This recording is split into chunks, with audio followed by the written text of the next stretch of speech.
जय श्री कृष्ण। भगवान श्री कृष्ण हमेशा आप पर अपनी कृपा बनाए रखें। आज की इस वीडियो में आपका दिल से स्वागत है। और सबसे पहले आज के टॉपिक पे बात करने से पहले आपका धन्यवाद करना चाहता हूँ कि मैंने एक वीडियो बनाई थी जिसमें मैंने जो लोग मंगलवार को पैदा होते हैं उनके पूरी जीवन शैली के बारे में बताया था। आप सब ने उसे बहुत प्यार दिया। वो वीडियो 10,000 लोगों ने देखी, बहुत सारे लोगों ने उसको लाइक किया, कमेंट किया। उसके लिए मैं आप सबका आभारी हूँ। और एक रणबीर कपूर के ऊपर और नरेंद्र मोदी जी के ऊपर वीडियो मैंने बनाई थी, वो भी वीडियो 10-10 हज़ार 5-5 हज़ार व्यूज़ के ऊपर है। तो इतना प्यार देने के लिए आपका दिल से शुक्रिया और धन्यवाद करता हूँ और आप सबका बहुत आभारी हूँ। और अगर आप इसी तरह मुझे अपना प्यार देते रहेंगे तो मैं एस्ट्रोलॉजी के पॉइंट ऑफ व्यू से आपके लिए अच्छी से अच्छी वीडियो हमेशा लाता रहूँगा। तो आज का जो टॉपिक है, हम बात करते हैं कि बहुत सारे लोगों की जन्म पत्रिका में राजयोग होते हैं। कोई जातक या जातिका कहती है कि भाई उनकी जन्म पत्रिका में गुरुदेव बृहस्पति अपनी राशि के, अपनी उच्च राशि के केंद्र में बैठे हुए हैं, तो ये भाई उनका एक राजयोग हो गया। लेकिन फिर आप कई बार देखते हैं कि कोई कहता है कि मेरी जन्म पत्रिका में शुक्र अपनी उच्च राशि या अपनी स्वय राशि के बैठे हुए हैं केंद्र भाव में, ये भी उनका एक राजयोग है। शनि देव अपनी उच्च राशि या अपनी स्वय राशि मकर और कुंभ के आपकी जन्म पत्रिका में बैठे हुए हैं। केंद्र भाव की बात कर रहा हूं मैं, 1, 4, 7 और 10 में अगर बैठा है कोई भी ग्रह अपनी राशि का या अपनी उच्च राशि का, तो एस्ट्रोलॉजर कहते हैं कि भाई वो एक राजयोग है। राजयोग, और राजयोग में बहुत सारे फल, धन, समृद्धि, हमें बहुत कुछ प्राप्त होता है।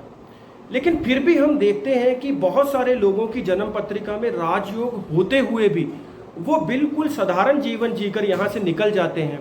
जैसे अगर आप कोई देखें कि कोई 9 से 5 जॉब करने वाला व्यक्ति और उसकी जन्म पत्रिका में भाई शनिदेव ने शश नाम का राजयोग बना रखा है, वो जन्म पत्रिका में के केंद्र भाव में अपनी राशि के या अपनी उच्च राशि के बैठे हैं, तो कोई एस्ट्रोलॉजर देखकर बोलता है कि भाई इनकी जन्म पत्रिका में शश नाम का राजयोग है, जो कि 36 साल के बाद एक्टिवेट होना चाहिए। इस व्यक्ति को तरक्की करनी चाहिए, बिजनेस में आगे जाना चाहिए। लेकिन फिर भी ये व्यक्ति 9 और 5 की जॉब के बीच में ही अपना जीवन गुजार दे रहा है।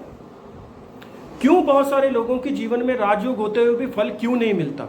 हमारा आज का ये जो टॉपिक है इसी संदर्भ में है और मैं समझाऊंगा कि सबकी जन्म पत्रिका में राजयोग होते हुए भी कुछ ही लोगों को राजयोग का फल मिलता है और ज्यादातर लोग राजयोग के फल से वंचित क्यों रह जाते हैं, उसका मेन कारण क्या है। वीडियो को पूरा देखिएगा, वीडियो आपके लिए पूरी यूजफुल होने वाली है। आज कई तरह के राजयोग को लेके जो कई पंडितों, एस्ट्रोलॉजरों ने भ्रम फैलाया हुआ है, उस भ्रम को मैं आज आपको क्लियर करके जाऊंगा। तो किसी भी व्यक्ति की जन्म पत्रिका में कोई भी राजयोग बना हुआ है, उससे पहले हमें देखना होता है कि देखिए भाई, मान लीजिए एक जातिका पैदा हो गई। अब जातिका पैदा होते ही किसी ने गुरु पंडित एस्ट्रोलॉजर के पास गए, उन्होंने कहा कि भाई इस जातिका की जन्म पत्रिका में उच्च के जुपिटर 4th स्थान में बैठे हुए हैं। अब भाई उच्च के जुपिटर हैं, उनका एक राजयोग बनता है जिसे हंस महापुरुष राजयोग कहते हैं एस्ट्रोलॉजर। उसका बहुत हल्ला है राजयोग का, मैं इसलिए उस पर बात कर रहा हूँ। तो फिर पंडित एस्ट्रोलॉजर कहते हैं भाई जाइए, अब इस जातिका की कुंडली में हंस महापुरुष नाम का राजयोग है, इसको अच्छा वर मिलेगा, पति बहुत अच्छा मिलेगा, जीवन में बहुत सारा पैसा, धन, समृद्धि मिलेगी। लेकिन फिर जब माता पिता देखते हैं कि जातिका बड़ी हुई, उसके विवाह का समय हुआ, विवाह भी हो गया, लेकिन वो एकदम बिल्कुल साधारण जीवन जीकर निकल गई, उसको राजयोग का फल क्यों नहीं मिला? क्यों उसको गाड़ी, घोड़ा, बंगला, एक प्रभु श्री राम जैसा पति क्यों नहीं मिला? जबकि गुरुदेव बृहस्पति तो उच्च राशि के केंद्र में बैठकर यही दिखा रहे हैं ना, क्योंकि गुरुदेव बृहस्पति को पति का कारक भी कहा जाता है। आपको जो जीवन में वर प्राप्त होगा वो एस्ट्रोलॉजर, विद्वान जुपिटर से ही देखते हैं। तो क्यों नहीं मिलता?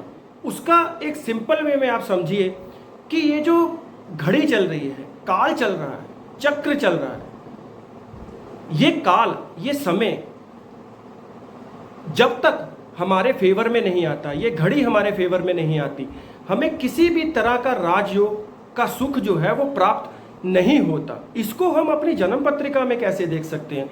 भाई हम इसको अपनी जन्म पत्रिका में देख सकते हैं गोचर के द्वारा, दशाओं के द्वारा। अब देखिए, एक जातक पैदा हुआ, उसकी जन्म पत्रिका में राजयोग था। जैसे हम गुरुदेव के ही राजयोग को आगे लेके चलते हैं। गुरुदेव केंद्र में बैठे हुए थे, लेकिन जातक को कुछ खास जीवन में कुछ उन्नति प्राप्त हुई नहीं। उसका रीजन ये रहता है कि जन्म पत्रिका में उसके ऊपर जो दशाएं हैं, महादशा है, वो अच्छे प्लेनेट की आई ही नहीं। जैसे लग्नेश की महादशा नहीं आई, 9th हाउस के स्वामी की महादशा नहीं आई, लगन के मित्र की महादशा नहीं आई। तो महा जो दशा है, जो काल है, चक्र है, जब तक समय है, हरि का वो आदेश है, जब तक वो एक्टिवेट नहीं होता, तब तक आपको किसी भी राजयोग का सुख, राजयोग का आनंद, राजयोग जीवन में आपको प्राप्त नहीं होता। ये एक सिंपल वे में आपके समझने वाली बात है कि जो दशाएं हैं, महादशा है, ये आपके उस काल को बताती है, आपके समय को बताती है। तो दशाओं, अच्छी दशा प्लस राजयोग, जब ये दोनों मिलकर काम करते हैं, तब किसी जातक को किसी भी राजयोग का फल प्राप्त होता है। अब आप किसी जातक को आपने देखा कि भाई 21 साल की उम्र हुई, जैसे ही उसने अपना कॉलेज खत्म किया, उसको सरकारी नौकरी मिल गई। भाई हमें क्यों नहीं मिली? उसका रीजन ये है कि हरि का, प्रभु का उनके ऊपर आशीर्वाद था। राजयोग तो जन्म पत्रिका में था ही था। उस समय पर अच्छे ग्रह की महादशा भी आ गई। जैसे उसी समय पे लगन के लॉर्ड की महादशा आ गई, उसी समय में पंचम हाउस के स्वामी की दशा आ गई, उसी समय में 9th हाउस के स्वामी की दशा आ गई। तो उस काल ने, उस घड़ी ने, उस समय ने, उसके भाग्य ने, डेस्टिनी ने उसका सही समय पर साथ दे दिया। तो महादशा और राजयोग, ये दोनों चीजें जब मिलकर तालमेल बनाकर किसी भी जातक या जातिका की जन्म पत्री में काम करती हैं, तब जाकर उसको जो राजयोग है उसका सही फल प्राप्त होता है। यही राजयोग की असली कहानी है। कुछ एस्ट्रोलॉजर इसको लेकर हल्ला मचाते हैं। देखिए, मैंने वैदिक एस्ट्रोलॉजी को 8 साल दिए, 8 साल वैदिक एस्ट्रोलॉजी को समझा, उसके ज्ञान को समझा, चीज़ों को गहराई से समझा, नक्षत्र, हर तरह का ग्रह, उसका कारक तत्व, लगन, लगन के लॉर्ड, आत्मा कारक, अमत्या कारक, हर एक चीज़ आपको एनालिसिस करनी पड़ती है एक किसी भी एक जातक की जन्म पत्रिका देखने के लिए। उन सब चीज़ों को मिलाने के बाद फिर आप बोल सकते हैं कि इसको जीवन में क्या प्राप्त होना है और क्या प्राप्त नहीं होना। तो जैसे जैसे आज मैंने आपको बताया कि किसी की भी बच्चे की जन्म पत्रिका में कोई भी राजयोग बना हो, जब तक उसकी महादशा, सही महादशा उस समय पर नहीं आती, तब तक किसी भी राजयोग का फल किसी भी जातक को प्राप्त नहीं हो सकता। यही एक सच्चाई है वैदिक एस्ट्रोलॉजी की, जिसे हम सबको समझना है किसी भी राजयोग पर हल्ला मचाने से पहले। तो आज की इस वीडियो में मैंने जैसे आपको समझाया, अगर फिर भी कोई पॉइंट आपको समझ में नहीं आया हो तो आप अच्छे से मुझसे कमेंट सेक्शन में पूछ सकते हैं। कोई भी आपका क्वेश्चन हो, मैं कमेंट सेक्शन में उसका आंसर जो है आपको ज़रूर प्रदान करूंगा। अगर आप मुझसे अपनी जन्म पत्रिका दिखाना चाहते हैं तो पर्सनल कंसल्टेशन पेड है, आप व्हाट्सएप पर मैसेज कर सकते हैं। और एक बात कहना चाहूँगा, मैं जन्म पत्रिका को देखने के लिए 2 या 3 दिन लेता हूँ। जैसे मैंने पहले भी कहा कि किसी भी जातक की जन्म पत्रिका देखने से पहले उसका लगन, उसका D9, आत्मा कारक, अमत्या कारक, दशाएं, उसकी महादशा, नक्षत्र, हर एक चीज़ पर डिटेल से देखना पड़ता है। तब हम बता सकते हैं कि इस जातक को जीवन में क्या प्राप्त होना है, या जो ये समस्या हमारे पास लेकर आया है, हम किस तरह से इस समस्या का निवारण कर सकते हैं। तो जाते हुए कहूँगा कि जिस तरह से आप मुझे अपना प्यार दे रहे हैं, इस तरह से प्यार देते रहिए। आपका आशीर्वाद हमेशा मुझे मिलता रहे। जाते हुए कहूँगा, जय श्री कृष्णा। भगवान श्री कृष्ण हमेशा आप पर अपनी कृपा